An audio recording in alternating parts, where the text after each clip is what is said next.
6 minus 6 gives us 0. And again here we have 6 minus 6. So 0 times 0, which equals 0. But this answer is not correct, because according to the order of operations, first we have to do parentheses, then exponents, then multiplication or division, and finally addition or subtraction. Remember that multiplication and division have equal priority and we have to work from left to right. And the same applies to addition and subtraction.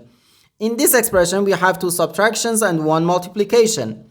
According to the PEMDAS, multiplication has higher priority than subtraction because multiplication comes before subtraction. So here, first we have to do this multiplication, then this subtraction, and finally this subtraction. If we do this subtraction or this subtraction before this multiplication, it is wrong.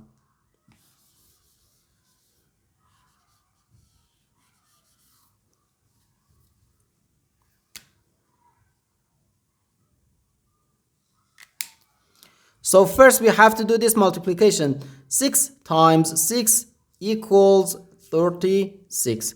So 6 minus 36, then minus 6. Now we have two subtractions, and when we have more than one subtraction in an expression, we have to work from left to right.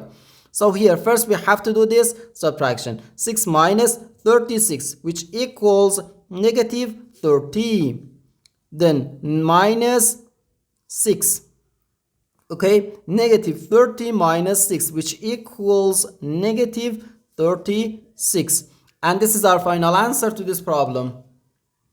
The correct answer is negative 36.